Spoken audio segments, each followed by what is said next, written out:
Hey, y'all, it is Ron in the Y'all 1067 studio, and we have a super special guest. So cool. Victoria Jackson joins us today. Oh, my gosh, that's so awesome. Stop. Welcome to Y'all. I don't even know how to intro you because, I mean, it could be actress, it could be comedian, it could be author, it could be politician, it could just be beautiful woman. No. Grandmother.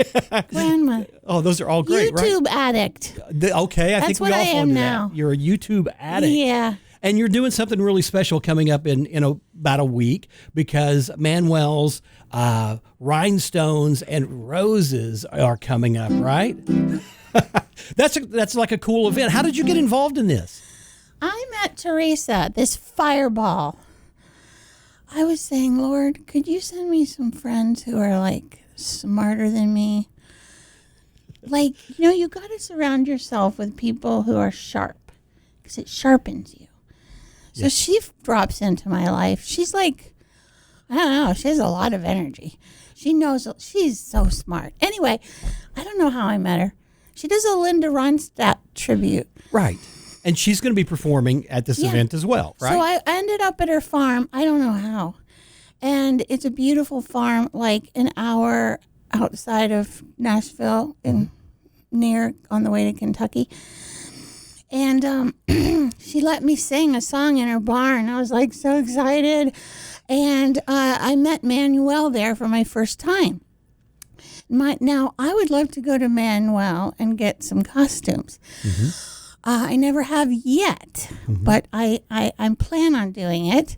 What happened was I've been living here 14 years, right. Followed my grandkids here. But I love Nashville because it has my two favorite things, Jesus and show business. Yes. So when I went to LA and lived there a long time, got on TV and movies, they had show business, but not much Jesus. That's true. Then I went to New York and did Saturday Night Live for 6 years, and they had show business, but not much Jesus. Yeah, no. And then when then I went to Miami for my husband's work, because he was a police helicopter pilot, right. SWAT guy for 33 years. Which that's really cool. That's just so special. Yeah, he's a hero. Yeah, that's just. Sorry, I have stage 4 cancer. Yeah, it's, and we'll touch on that. All the more reason that the Grand Ole Opry should let me sing a song there. We'll get a petition going, right? We should get that. Yeah, we should do that. Sorry, because I've been writing songs for like my whole life. And I sang with Willie Nelson on Saturday Night Live. He sang my song, the boyfriend song. Oh, I've got one boyfriend. I talk about food with one boyfriend. I like to talk crude with. He sang that with me. And it's on YouTube. And I write songs all the time. So when my husband retired in Miami, and we came here to be with our grandkids 14 years ago, I was in my white pickup truck, this one, all right, yeah, on my new CD, and I was like, oh, I'm going to the music capital with all my songs. And so I went out to some of the clubs, and then I got cancer, so I kind of had to put it on pause and do chemo, radiation, all that. And then breast cancer, the Vanderbilt Breast Clinic, fantastic place. Right. Great doctors and nurses. I mean, I've had this 11 years. No, 10 going 11. And I've never felt better, and I'm alive, so I think that's really inspirational because you've not let it slow you down. You're fine. You're having fun. You're doing everything you're doing. I think people need to know that it's okay. Right? It's okay. If you get a bad diagnosis that's going to be challenging, it's all right. It doesn't stop you. You just keep being you. God knows the last day we're going to live. Yeah. Like, I'm thinking about Charlie Kirk. Yeah. What a hero. Yeah. He's the first Christian martyr in my lifetime on American soil, because we're supposed to be the land of the free, freedom of speech. I know there's a lot of people who have been shot in our country, but that was one of the most powerful things that I've ever seen. Erica Kirk's speech, amazing. She said, I forgive you, to the shooter. And That's what the Bible's all about. Yeah. And wow. Anyway, I'm still kind of stopped in my tracks. But I mean, when you think about death, if you're a Christian, you know, the Bible says absent from the body, present with the Lord. And it says for me to live as Christ, to die as gain. So it's a win-win. Yeah. So when Nothing to fear. No, I just ask God, when I die, could it be not painful, not sad, and not, what was the other thing? Not scary, something like that. Yeah. But like, you know, I'm excited. I can't wait to go to heaven and meet Jesus and see Charlie Kirk and my mom and dad and my brother and stuff. Yeah, it's something to look forward to, not to fear. Yeah, I mean, the Bible is words. But like when I got cancer, I got to tested my faith. And I'm like, do I really believe these words? Or is it just words? And yeah, it proved my faith to me. I was like, yeah, no, it's real. Because I'm happy. Yeah. Anyway. Well, let's go back to a happier time. So let's talk about Saturday Night Live a little bit. I've never been happier. I'm super happy right now. Saturday Night Live was not all happy. Oh, I would imagine. It was stressful. I would imagine that is stressful, right? Because you were there it was 86 to 92, right? Yeah, and I had the best cast ever. Oh, that was a great Garvey, cast. Dennis Miller, John Lovitz, Phil Hartman, Kevin Nealon, Jan Hooks, Nora Dunn. And then I was there when David Spade came and Adam Sandler and Chris Farley. So I got to work with them. And it was so exciting, changed my life. But it was very stressful. We had to write our own material and compete against our cast members for airtime. Right, I've heard that. So I like my life better now because I get to be on YouTube all day, and I just ate blueberries in the car. And it's a little simpler, a little slower pace, a little more enjoyable. Yeah, and Nashville's the best. Yeah. The people are the best. Yeah. You go in the dentist, there was a Bible on the table in the dentist lobby. I was like, where am I? And, you know, there's Christian music wafting through. I mean, it's a wonderful place and beautiful nature. And yeah, it is beautiful. And it's kind of relaxed. Like, I grew up Southern Baptist in Miami, and you weren't allowed to drink, but here Christians are allowed to drink. You're allowed to drink. In Tennessee whiskey, that's a thing, and right? You don't get judged or looked down on. No, it's just a thing. So you grew up as a Florida girl, right? That's where you Yeah, it's started? a weird place. It's like no one spoke English in Miami. They all moved from Cuba to Miami when I was a child. So I know a lot about communism. Oh, that's why I'm passionate about politics, because even though people are afraid of the word politics, every issue is spiritual. It comes down to good and evil, and also comes down to, do you want communism or do you want freedom? Yeah. And you ran for I ran for office, and the Tennessean, the biased Tennessean, used a horrible picture of me where I looked like this. And they lied about me. They lied. So, I mean, politics is the worst. I never ran again. It was like, this is a horrible experience. It's brutal, isn't it? It's harder than show business. I started to say it's harder than show business, right? It really is. Oh, and who would think that? That's not the way it should be. No, it shouldn't be. No. It should be people calmly discussing issues with love like Charlie Kirk did. Thank you for Charlie Kirk, Lord. And you've written a couple books, too. Yeah, I brought them. Oh, that's awesome. Very cool. Yeah. So, my time's up already. No. I want to sing you the song I'm going to sing at the event. We're going to keep talking. So you're going to sing for us. What are you going to sing for us? I'm going to sing the song that Teresa asked me to perform at Manuel's event because he's in my song. Oh, that's awesome. So for those who don't know about Manuel, let's talk about him for just a second. He's designed clothing and just like set wear for super famous people.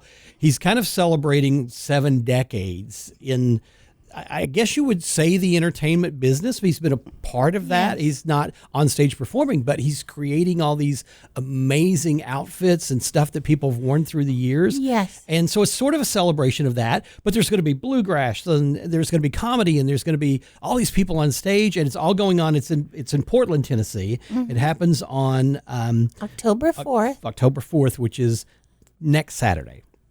That will be next Saturday. So, and people can still get tickets. They can actually go to Eventbrite and get tickets, and they can come and see you. And they're going to get to hear this song, right? I'm not dead yet. We're all good. I'm publishing a book coming out called Not Dead Yet. And it's all my handstand photos from the time I was born till now. Oh, and my I gosh. just picked out my casket.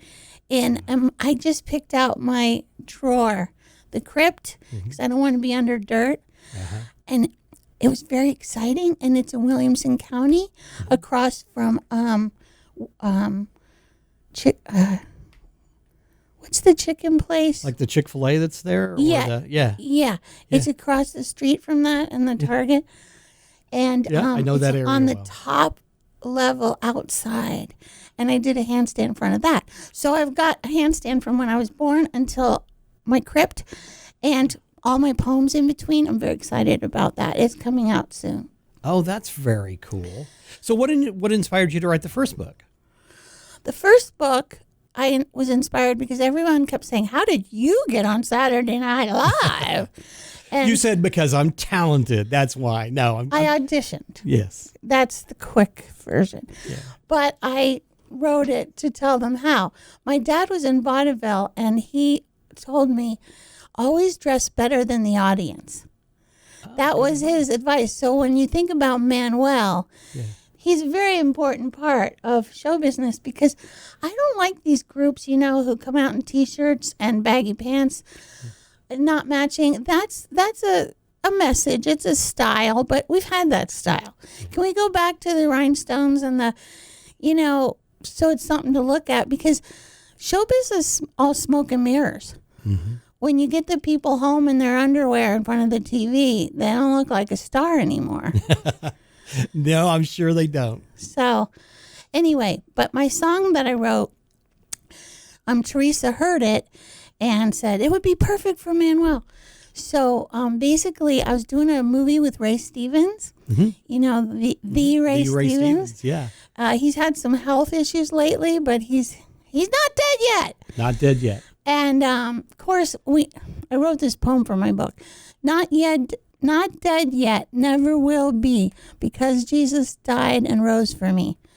So actually, we never die. Yeah. According to the Bible. Yeah. So long story short, I'm doing this movie with Ray Stevens. It's called Campin' Buddies. It's very camp. And so slapstick kind of. Yeah. And so Ray was in the van with me, and Cyrus Buddy Kolb, his sidekick guy who writes songs with him, was in there. And I said, "You guys, I'm writing a country song because I just moved to here." And when I was in my white pickup truck driving here, the rhythm with my three dogs here, I was going, "When I get to Nashville, when I get to Nashville," and that car started running in my head. So I showed him my song, and he goes, "Could I take that home with me tonight and work on it?" I had it on a little scrap of paper, and I go, "Sure." Yeah. And he came back, and it was perfect. Of course. The next day, the professional Cyrus Kolb, Ray Stevens sidekick, gives me, I'm like, "Oh, yeah, it's better now." He's a professional.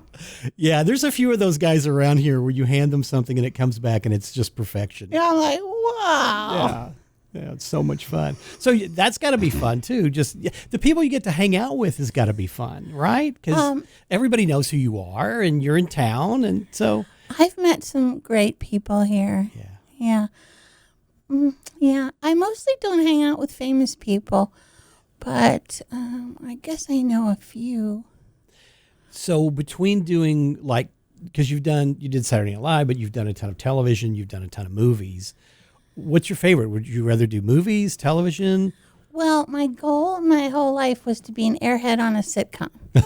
And I never That's an interesting goal. Very few people probably have that goal. That's awesome. I was born for it. Oh, that's perfect. But I never quite got it. Like, I never saw Saturday Night Live because I didn't have a TV when I grew up.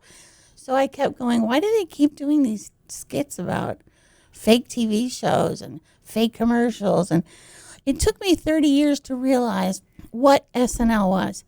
It's making fun of television, because television kind of started in the 50s, right? And I didn't have one because my dad said we would be glued to it because he loved show business and he was a gymnastics coach. He'd rather have us making straight A's and in the backyard doing handstands and flips all day in 100-degree heat in Miami. So Saturday Night Live started in 75.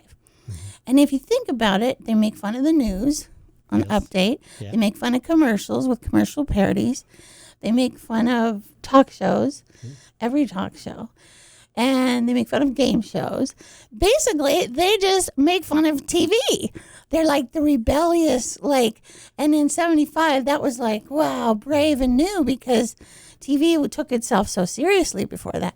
My dad said, we're not going to watch Love American Style or The Love Boat because they are glorifying fornication and adultery. And I'm like, okay, that makes sense. So anyway, so I kind of grew up with a biblical worldview instead of a TV worldview. But long story short, what was I talking about? Well, that's you said what would I rather be in? Movies are boring because you have to sit on the set for hours. Very slow and redundant and boring. Yeah, but they're fun in a different way. Yeah. Stand-up, I've done stand-up 15 years until I joined the Tea Party, and then my agent said, I can't book you because you're conservative and the comedy clubs are owned by liberals. I'm like, okay. I was getting tired of it anyway. I was going to ask if you're on the road doing anything right now or not. Well, I was doing stand-up last August in Vegas, in a very small place, but it was still Vegas. And it was super fun, but I kept coughing. And I was like, why do I keep coughing? And the audience was like, they thought I had COVID or something, which I've That's the world we live in, right? Yeah. You go to Walmart, you sneeze, everybody looks at you. Yeah. So, anyway, so that's why I went to the doctor, because I coughed through my whole set, 45 minutes. And they said my lungs were clear and my breast cancer cells were still in my chest from 10 years ago and had started blocking my windpipe. But they radiated that out, and now I'm not coughing except those 10 times I just coughed. But I'm super grateful and happy, and yeah, I have had such a fun life, and it's still fun. And now I have 5 grandkids, and play with them, and taught them ukulele, and they sing and act and everything. So you've got to pass that along a little bit. My daughter is a writer. She just wrote her 5th book. It's called what's it called? Oh, my brain. It's dedicated to me. Okay, I'll think of it in the next couple of minutes. Well, I'll circle back to that. So when I kind of got disconnected a little bit because you grew up in a very, I don't want to say strict, but a very confined environment almost, because TV was something that you really weren't watching. You really didn't have that sort of exposure. Then how do you go from that to comedy to Saturday Night Live? What steps did you just wake up one morning and say, now I want to be a comedian and now I want to be on TV? I didn't even have one. Good question. I didn't grow up confined. Right, that was a bad word. Yeah. Because we were doing gymnastics. Yeah, every just had day. other activities going. We were doing shows for tourists on the beach, flip-flops to that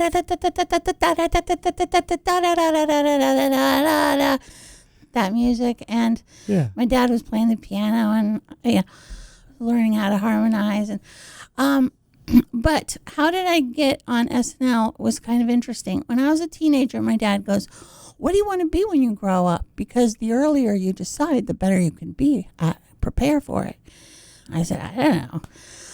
He goes, well, if you could be anything you want, what would you want to be? And I said, I would like to be Maria in The Sound of Music and have 7 children in matching outfits and be married to the captain and live in a mansion and play the ukulele on the mountain and harmonize songs. And he's like, that sounds like an actress. He goes, well, I don't recommend it because show business and Christianity don't mix very well. But if that's what you want to be, give it 100%. Perfect. That's pretty good wisdom from my dad. Yeah. So I did. I started giving it, like I enrolled in a class in North Miami. It was hilarious. The lady didn't know anything about acting. And then I became an English major at Furman because I had a gymnastics scholarship. And then I stumbled into a play, and I thought, wait, it's way more fun to be in the play than to read about the play. So then I got the bug, and then I was in Auburn University. I was an theater major, and all the kids were wild except for me. So I was like, I did play a lesbian in a play called The Killing of Sister George. And I had to say, she made me drink her bath water. And that's an interesting line. Yes. It's the only one that stuck in my head. Yeah, it's memorable. Yeah. And then we had a guest actor come to Auburn, and he's a guest speaker. We had Jerry Paris from Happy Days come to Auburn, and he told me I had a funny voice. And he goes, if you ever come to Hollywood, look me up. And I did. He didn't mean it. That's funny. And But did he help you? Did it end up working out? No, I crashed. Oh, that's funny. I crashed the Paramount lot. I went on this lot uninvited. I told the guard my name was Victoria Jackson, but he didn't hear me right, and he put Victoria Tennant, which was Steve Martin's wife.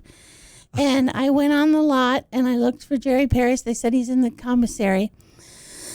And I said, hi, Jerry. And he was like I was going to shoot him or something. Oh, wow. And I go, remember when you came to Auburn, you said to look you up if I ever came to Hollywood, and that I had an interesting voice? And he goes, who are you? What are you doing here?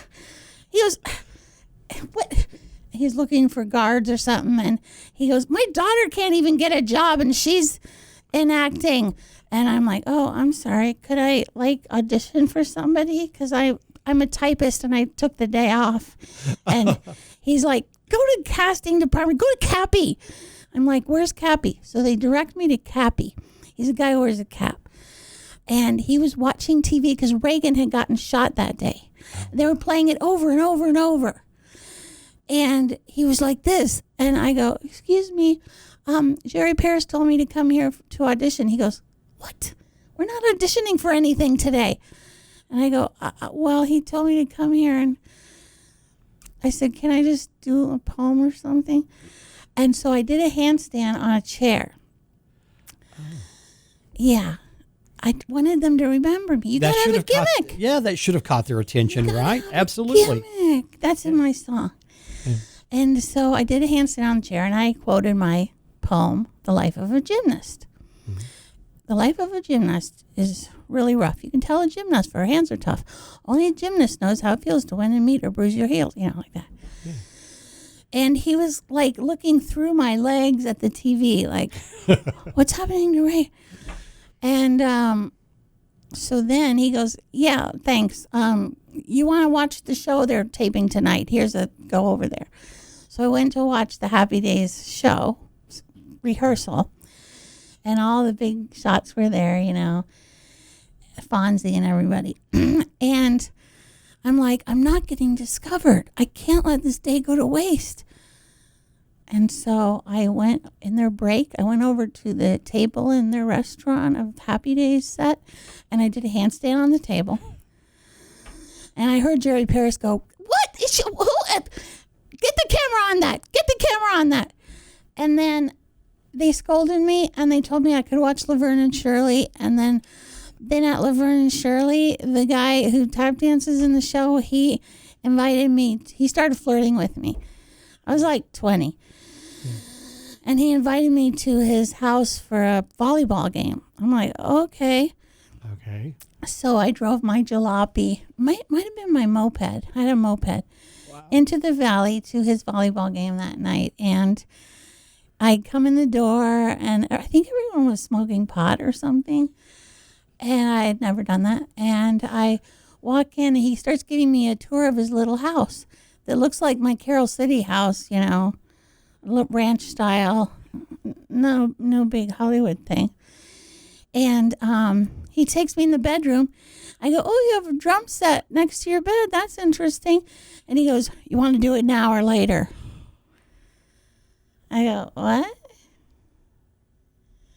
So then I'm like, wild Hollywood story. Yeah. And then I'm like, well, I thought we were supposed to play volleyball. And so then we left the bedroom. He was like, and then I drove home. Wow. To my little hovel. But did that get people's attention? Did they remember you from the handstands? Well, what happened was, at the same time, I was doing a stand-up act, doing a handstand all over town, trying to get on Johnny Carson, because I thought that's how you can get to be an airhead on a sitcom. I have to get an agent. I have to someone to see that I'm alive. I had 3 day jobs and everything. So, what was your question you just said? Well, it's just, did they get their attention? And okay. So after I did the Happy Days handstand, my agent at William Morris said, don't ever you did a handstand at Happy Days? Don't ever do that again. How can I sell you as a serious actress? And I was like, oh, yeah.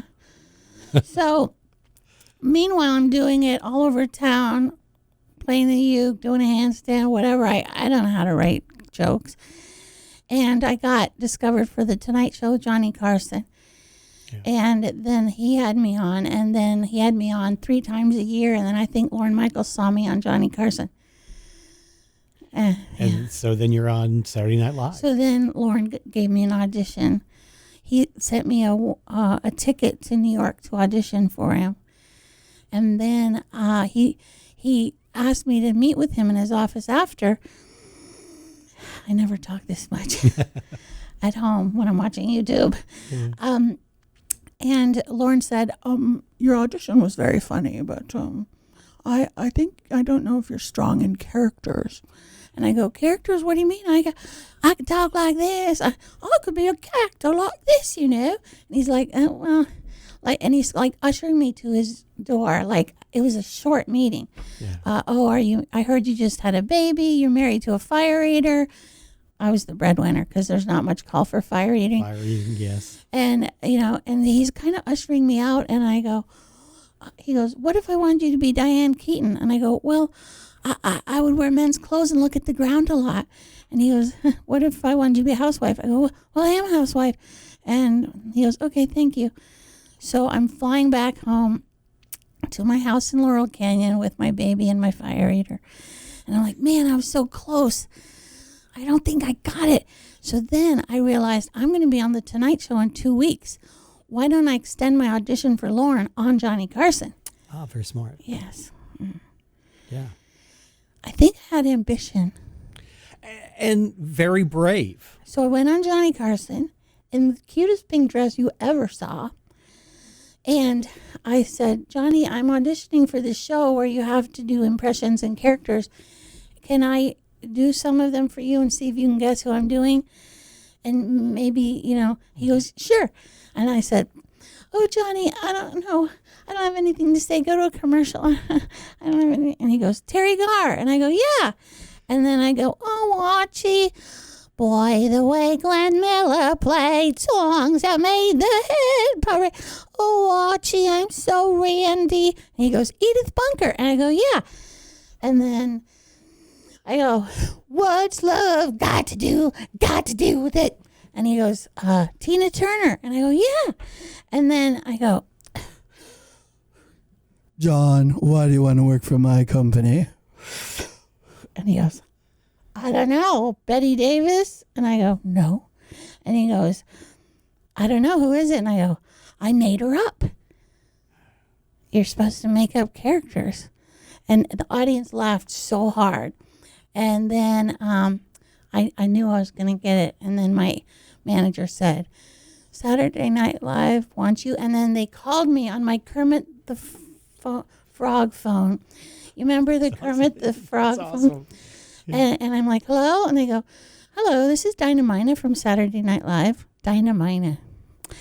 And she goes, congratulations, you've just been put into the cast of Saturday Night Live. And I go, thank you. And she goes, have your, you have a plane ticket waiting for you at LAX tomorrow, blah, blah, blah. Wow. Thank you. So I hung up and I went, ah! And then the baby wakes up and starts crying, and the fire eater vomits out of stress. We've been eating too much fire, so I understand. Good one. See, I get it. Yeah. Good one. So, moving to Tennessee, Yeah. you did it for family, and you've really enjoyed being here, though, right? I love it here. It's just so cool. I think songwriters are in touch with feelings. I agree. Yeah. Yeah. I wished I could write. I wished I could write songs. That would be. I wished I could play guitar, and I wished I could write songs. Two things I think I missed out on. But we got a new place in Columbia that opened up called the Bourbon Gospel, and it's like the Bluebird. And I was so excited because you can't get into the Bluebird. right? No, you can't. It's ridiculous. I did get to sing there once because my friend got me in. That's awesome. That would be memorable. But you want to do the Opry, right? The goal. Only thing left on my bucket list. Wait, I have to video this because someday it's going to happen, and we have to show that it was hard. Yeah. Okay, the only thing left on my bucket list before I die, and I do have stage 4 breast cancer, just saying, is I want to sing at the Grand Ole Opry. Wouldn't that be awesome? One of my songs, and I got the perfect song called When I Get to Nashville. I think it's perfect. I hope they're listening or watching. We're going to have to start a petition. We're going to have to do something. We're going to have to get you on the Opry where you deserve to be heard. I think that would be awesome. Thanks. And then if they liked it, I have a lot more songs. Then you could come back and do multiple appearances. That's pretty cool, right? Yeah, and I think it's about time for a new Minnie Pearl. You know what? You could do a nice Minnie Pearl routine. That would be pretty awesome. Yeah. So do you miss doing stand-up as much as you did in the past? Well, I am going to do a little stand-up at this event for Manuel. And so I still do it here and there. I did 2 movies last year. Right. I did these little low-budget movies, and they're super fun because I get good characters now that I'm old. And you're young at heart, aren't you? I mean, you. Oh yeah. Yes. Absolutely. I'm still doing everything, just more laid back. Yeah. Well, I think with wisdom and age come together, and sometimes you just get better roles. Yeah, I think there's young gets a lot of roles and old gets a lot of roles. There's a middle time for women where it's like, what do we do with her? And there was That's sad. That's sad. But it's changed now because of streaming. There's a lot of women roles on streaming. Yeah. So women can't complain anymore. Those guys will complain. We always complain. Everyone has a hard time getting roles. Yeah. It's competitive. It is competitive. Yes, it's very competitive. But I do agree with all the streaming services and everything out there, there are more opportunities. There's some great series on Netflix or Hulu or, that just didn't exist 20 years ago. I know. That's just pretty awesome. So let's circle back a little bit before we wrap up because the big Rhinestones and Roses Jubilee, lots of great entertainment. You're going to do stand-up. You're going to sing. It's a huge celebration. It's going on in Portland, Tennessee. It's going to be next Saturday, which is the 4th, right? October 4th. October 4th. And it's 3 to 7. Yeah. And they can still get tickets, Eventbrite. So if you want to just come and have a really good time, I mean, there's going to be Kentucky bluegrass. There's going to be just tons of And entertainment. Teresa sounds just like Linda Ronstadt and sings all of her hits, and it takes you back to your youth. I have a theory about music. It seems like everyone likes the music from when their hormones kicked in. That's true. You know what I mean? Yeah. Like, I was listening to Bread and the song Aubrey, we named our daughter that, and the Carpenters. Yeah. So my whole, that, if you play that, I'm 16 again. Right. So that must be how people are about music. I don't know. No, it makes sense. I mean, those are the glory days, right? You think back to just when you were bulletproof and young and could do anything and could dream anything and hope. Your for body everything. was working good. The knees felt good. The back felt good. Yeah. Everything was good. No, it's really cool. Well, I'm glad you're doing this event, and I'm so glad you've come in and talked to us. This is so Thank you much for fun. having me. Yeah, this is so fun and so cool. And if everybody wants to come out and enjoy the event, I know that's going to be a great time as well. Okay, I'll sing my song. You got to sing your song. This is written by me and Buddy Cyrus Buddy Kolb. When I get to Nashville, I'm gonna make the rounds. I'll do a show on Music Row or Tootsie's Orchid Lounge. I'll get booked at the Bluebird. It's hard, but I know I will. I'm gonna be a country star when I get to Nashville. When I get to Nashville, I'm gonna make a splash. I'll dress up all in sequins or in black like Johnny Cash. Or let Manuel make me something swell. Give 'em all a thrill. I'm gonna be a country star when I get to Nashville. Right now I'm waiting tables at a truck stop in Omaha. But when I get to Guitar Town, I'll show 'em something that they never saw. When I get to Nashville, I'm gonna knock 'em dead. I'll be the only country singing star who can sing standing on her head. I'll play my ukulele at the Opry and make their hearts stand still. I'm gonna be a country star when I get... Right now I'm writing fan letters to Ray Stevens and Earl Budley. But when I make it in Music Town, they'll be writing to me. When I get to Nashville, I'm gonna knock 'em dead. I'll be the only country singing star who can sing standing on her head. I'll play my ukulele at the Opry and make their hearts stand still. I'm gonna be a country star. I'm gonna be a country star. I'm gonna be a country star when I get to Nashville. Everybody has a gimmick. Dolly Parton has 2 gimmicks. I'll have 3 because I can do a handstand. If Dolly Parton, I'll have 1 because they got my boobs cut off 10 years ago. Is that too much information? Let's see, that was TMI. If Dolly Parton did a handstand, she'd suffocate herself. When I get to Nashville. Victoria Jackson! Thank you.